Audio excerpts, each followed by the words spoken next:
পারবো যে এই সবগুলোর মূল বক্তব্য এটাই, চেহারায় আঘাত করা যাবে না। নিজের বাচ্চাকে শাসন করবেন, করেন, চেহারায় মাইরেন না। নিজের ছাত্রকে শাসন করবেন, করেন, চেহারায় মাইরেন না। অথচ আমাদের মায়ের শুরুই হয় চেহারা দিয়া। এটাই হয় না? চর কোথায় দেয়? চেহারাই তো দেয়। আবার যখন মারামারি লেগে ঘুষি মারে, এটাও চেহারার উপরে মারার চেষ্টা করে। অথচ এই চেহারাটাকে অ্যাভয়েড করতে বলা হয়েছে। চেহারার আলাদা শান আছে, শাসনের ক্ষেত্রেও সুন্নত আছে। এই সুন্নত যদি আপনি না বোঝেন, আপনি নিজেকে নবী প্রেমিক দাবি করতে পারেন, নবীর ওয়ারিসও দাবি করতে পারেন, কিন্তু আপনার মধ্যে নবীর অনুসরণে এক জায়গায় হলেও ঘাটতি আছে। আরে জায়গা তো সবই ঠিক রাখা লাগে রে ভাই। আমাদের ফতোয়া প্রথম বর্ষ চলাকালে উস্তাদ একদিন ক্লাসের মধ্যে বললেন, আল্লামা আব্দুল মালিক হাফিজাহুল্লাহ, যিনি এখন বাইতুল মুকাররমের খতিব, যে ঈমানের ৭০-এর অধিক শাখা আছে। তোমরা সবাই জানো, হাদিসই আছে। এর মধ্যে বলা আছে সর্বোচ্চ শাখা হলো কাউলু লা ইলাহা ইল্লাল্লাহ, লা ইলাহা ইল্লাল্লাহ বলা। কিন্তু সর্বনিম্ন শাখা হলো রাস্তা থেকে কষ্টদায়ক বস্তু সরায় দেওয়া। সর্বোচ্চ শাখা হলো লা ইলাহা ইল্লাল্লাহ বলা, সর্বনিম্ন শাখা হলো রাস্তা থেকে কষ্টদায়ক বস্তু সরিয়ে দেওয়া। আমাদেরকে বললেন, অনেক বড় হুজুর হয়ে গেলা, বহুত নামাজ পড়লা, রোজা রাখলা, ইবাদত বন্দেগি করলা, ছাত্র গড়লা, দাওয়াত দিলা, সব করলা, তো জিন্দেগিতে কখনো রাস্তা থেকে কষ্টদায়ক বস্তু সরালা না। কারণ এত বড় হুজুর, আমি রাস্তা থেকে কষ্টদায়ক বস্তু সরাই কিভাবে? ইট একটা পড়ে আছে, থাক না, কেউ আছাড় খেলে খাক না। অথবা শিয়াল একটা মরে আছে, আর থাকুক না, গন্ধে লোকে কষ্ট পাবে, পাক না। কলার ছোকলা একটা পড়ে আছে, থাক, কেউ আছাড় খেলে খাক, আমার কি এসেছে আর কি গিয়েছে, আমি এত বড় হুজুর হয়ে এটা সরাই কিভাবে? তাহলে আমাদের বললেন, মনে রেখো, অনেক বড় হুজুর হয়েছ, কিন্তু ঈমানের একটা শাখা তোমার মধ্যে ঘাটতি আছে। বাস্তবতা তো এটাই, নবীর ফরমান তো এটাই। তো এখন এমন হতে পারে যে এক লাইনে বহুত আগানো, আরেক লাইনে পুরাই পিছানো। তা আপনি নবীর অনুসরণ করেন, ভালো কথা, নবীকে মহব্বত করে তাহাজ্জুদে পড়েন, ভালো কথা, কিন্তু শাসন করতে গেলে ঠাসঠুস করে চেহারার মধ্যে চর মেরে দেন, মনে রাখবেন যে আপনার নবীর অনুসরণে ঘাটতি আছে। দ্বিতীয় বিষয় হলো, শাসন করতে চাইলো, একটা হলো শাসন, একটা হলো অপমান। অপমান মানে কি? হাসান বসরি রহমতুল্লাহ আলাইহি বলেন, কেউ যদি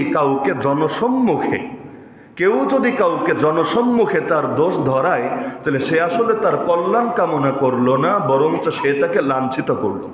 সে যদি আসলেই তার কল্যাণকামী হয়, তার দোষ থাকলেও একান্তে গিয়ে তাকে ধরিয়ে দেবে। যেটা এমন দোষ, ব্যক্তিগত দোষ আর কি, শরীয়তের অপব্যাখ্যা বা এই টাইপের ব্যাপার না, ব্যক্তিগত দোষ, এটা একান্তে গিয়ে ধরিয়ে দেবে। কারণ কোরআনেও আছে, সূরা হুমাযা আয়াত নম্বর 1, ওয়াইলুল লিকুল্লি হুমাযাতিল লুমাযা, ধ্বংস দুই শ্রেণীর মানুষের জন্য। এক নম্বর যারা সামনে অপমান করে, দুই নম্বর যারা পেছনে অপমান করে।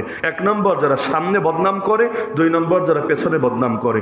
পেছনে বদনাম করলে গীবত হয়, সবাই বোঝে, কিন্তু পাবলিক প্লেসে সবার সামনেও যে অপমান হয়, এবং এটাও যে কবিরা গুনাহ, এটা অনেকে বুঝতে পারে না।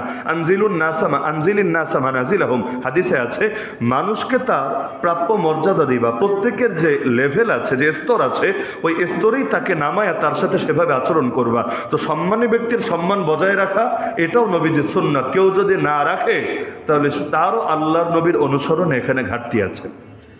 এমনকি হাদিসে এটা আছে, আকিলু যাবিল হাইয়াতি আসারাতিহিম ইল্লাল হুদুদ, সম্ভ্রান্ত ব্যক্তি যারা, সম্মানী ব্যক্তি যারা, তাদের সামান্য পদস্খলনকে তোমরা প্রকাশ্যে অ্যাভয়েড করো। হ্যাঁ, যদি হুদুদ হয়, হুদুদ মানে শরীয়তের দণ্ড আছে, যেখানে যেমন চুরি করেছে শরীয়তের দণ্ড আছে, জিনা করেছে শরীয়তের দণ্ড আছে, অথবা মদ খেয়েছে শরীয়তের দণ্ড আছে।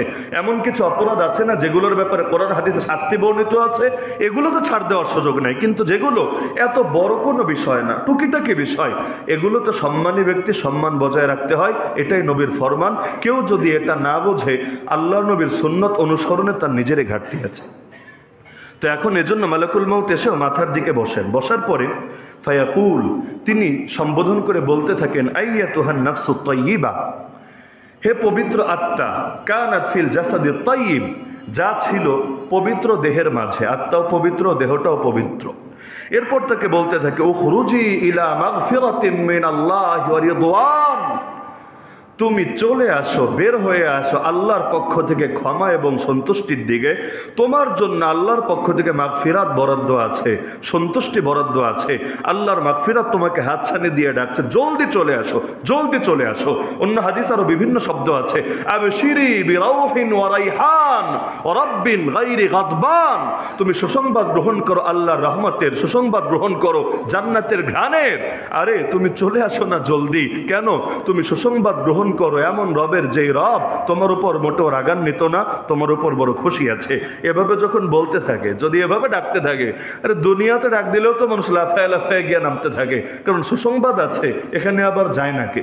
ফাওয়াদ্দা লাউ খারাজাত ইয়ানি নাফসা, নবী বলেন অবস্থা এমন হয়, তার তামান্না হয় পারলে যেন নিজেই বের হয়ে যাবে, মানে কষ্ট করে মালাকুল মউতের বের করা লাগবে না, এতটা ছটফট করবে।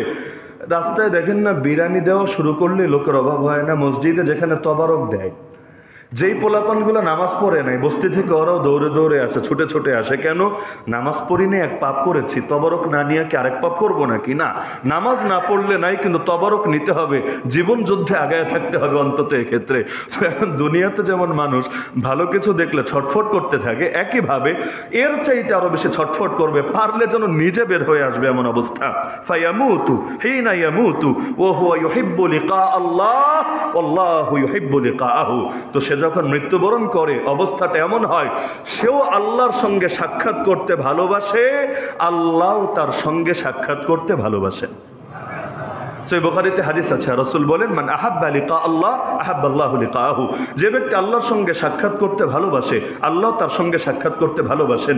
ওমান কারিহা লিকা আল্লাহ কারিহাল্লাহু লিকাহু, যে ব্যক্তি আল্লাহর সঙ্গে সাক্ষাৎ করতে অপছন্দ করে, আল্লাহ তার সঙ্গে সাক্ষাৎ করতে অপছন্দ করেন। এটা শোনার পরে আম্মা জান আয়েশা রাদিয়াল্লাহু আনহা বলেন, ইয়া রাসূলুল্লাহ, এটা কি শোনালেন? ইন্না লানাকরাহুল মাউত, ন্যাচারাল ভাবে তো আমরা মৃত্যুকে অপছন্দ করি, কে চায় মরতে? ন্যাচারাল ভাবেই তো মৃত্যুর প্রতি একটু অপছন্দনীয়তা আমাদের ভেতরে থাকে। তো এখন এই হাদিসের উপর আমল হবে কিভাবে? আল্লাহ রাসূল বললেন, তুমি যেটা ভেবেছো এটা না, বরঞ্চ এটা হলো মৃত্যুর আগ মুহূর্তের কথা।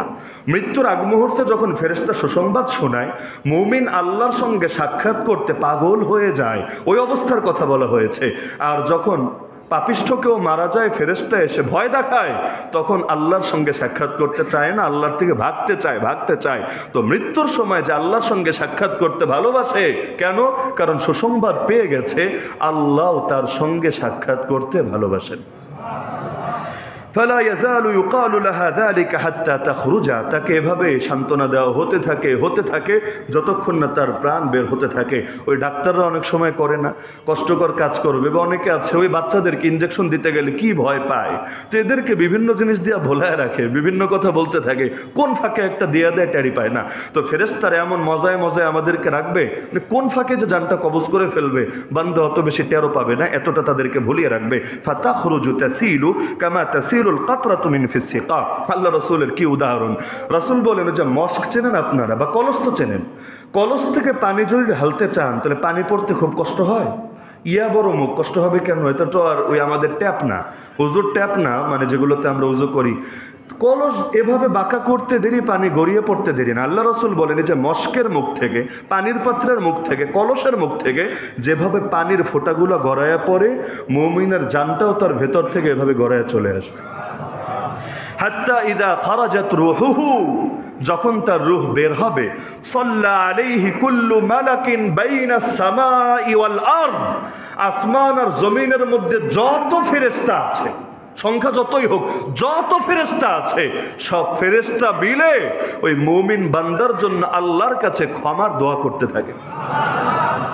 দুনিয়ার হুজুর খালি দোয়া করবে তা না, ফেরেশতারা দোয়া করবে আপনার জন্য, খালি যদি ঈমানটা নিয়ে যেতে পারে। ওয়া কুল্লু মালাকিন ফিস সামা, তাহলে শুধু আসমান আর জমিনের মাঝখানের ফেরেশতা দোয়া করবে, তো আসমানের উপরের ফেরেশতা কি করবে?